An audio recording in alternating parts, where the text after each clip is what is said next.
But first, let's bring in my panel. It's Monday, of course. LNP MP Keith Pitt and former Howard Government Minister Gary Hargrave. Well, gentlemen, welcome. Let's start with that new report today from the Grattan Institute. And when I say they're left-leaning, I am not kidding. Well, they reckon the national electricity market needs to be reformed if we're going to avoid blackouts, moving to net zero.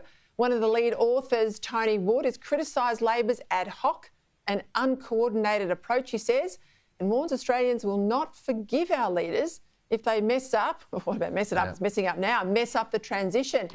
Well, Keith, I said they're left-leaning, and if the left are bellying the cat on something like this, you know we're in trouble, don't you? Oh, Peter, they've had an epiphany. It's quite incredible. I mean, this is the mob who said, you won't have time to get community support.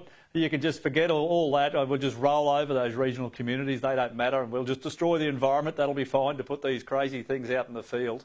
And now we see they're claiming that, guess what? It won't work.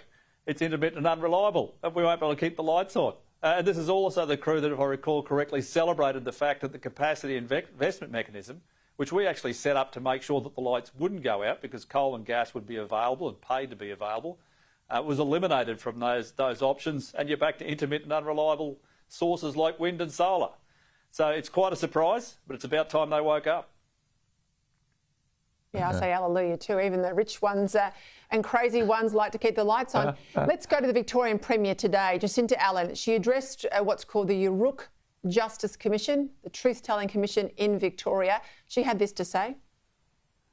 On many occasions, I've been asked to rule things in or out in terms of what may be discussed at the treaty negotiation table, and I'm simply not going to do that because, again, that would be disrespecting the process. Gary, even Victorians voted to reject separatism last year. So why is Labor pushing on with this treaty that a majority don't want, and it will cost billions and billions? Well, the Coalition trusts individuals and loves the idea of the diverse range of individuals finding the common ground and working together. Labor loves division, and they really do. They just love dividing us into tribes. And look, you can't have a treaty between two separate groups of people inside a country. A treaty is a thing you do with another country.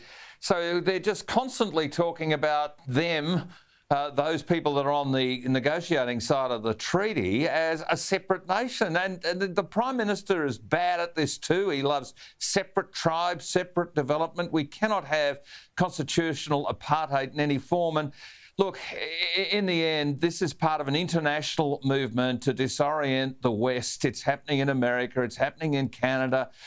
Being part of the Viking cult, I think I'll probably, or the Viking group, I think I'll probably want to get bits of Scotland and see if I can find some of that. You know, I mean, it's just madness, Peter. And unless we start getting leadership at all levels of government about the business of how we bring people together, not how we divide them apart, this country is heading for a serious breakdown, a fracture. And the same thing is happening in Queensland. They've got this kind of pathway to treaty after 70% of Queenslanders voted emphatically no, and most of them were Indigenous Australians. They know it's the rent seekers who want this, and they're just going to bludge off the rest of us. And I make the point, it's the rent seekers who want to bludge off the rest of us, and they're trying to create a crisis that frankly doesn't exist. So this is evil. It is evil, and we've got to call it out for that. And Jacinta Allen, well, she should be consigned to the dustbin of history over this rubbish. Really should be. Beautifully and passionately said. And of course, pushing around this division, Keith, is all the spinners there in the federal government ranks, and I have to say many in the public servants too are signed up to the Labor cause. Revealed today by the wonderful Sophie Ellsworth, the PM has 11 media advisors. Now, I have to say, Tony Abbott had about 4. Peter Dutton's got 2. I mean, Peter Dutton's got 2. Peter Dutton's in opposition. I've added it up. It would be close to $2 million just for the salaries and the everyday allowances for that 11 alone. What the hell's going on here? $2 million. Well, the Prime Minister's got 11 media advisors and he's still getting it wrong, Peter. That's what's happening.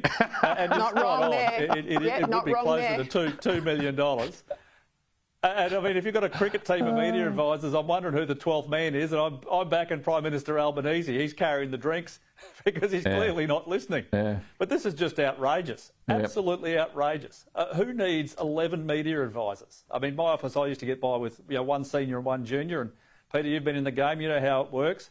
I mean, how many people do you need giving you advice around how to work with journalists and deliver a message that matters? Yeah, it's not how many people give you advice, it's how much you bloody will take, and clearly he's not taking it. Hey, let's go to Volt Typhoon, Gary. The Dutton opposition says the government's got to provide more transparency around cyber threats. It was reported in the weekend that Chinese-sponsored hackers, Volt Typhoon, are operating in Australia. Home Affairs Minister James Patterson says that we've got to sort of stand up and call this for what it is, but not be scared to attribute it to foreign governments where there is sufficient evidence to do so. Now, what he's saying there basically is we're dancing around it being China. If we are confident we're right that it is Beijing that are part of these hackers, or Russia, or whomever it is, we've got to do the right thing and call it out. But it seems like now the government, the federal government, the Albanese government, is almost too scared to take on China. But they can't make about a decision about anything, Peter. And James Patterson, as seemingly usual, is right. We should call it out. I mean, we can't call out TikTok. America, they're banning TikTok apparently, but Joe Biden's keeping it. I mean, again, it's the international left creating this division. Our kids are getting more information off social media and things like TikTok, which may or may not be true. They need to read more books. They need to actually understand how to make decisions and how to ask questions. And then you've got these big state-based hackers that are trying to damage our infrastructure and to create problems in the certainty that we want with our power supply, our water supply, our telecommunications, our banking, the signalling on trains, the signalling on roads, you name it. It's all vulnerable. And this mob can't make a decision. The Prime Minister cannot make a decision about anything. He can't decide whether, Palestine is ripe for the picking, or the Jews should be supported.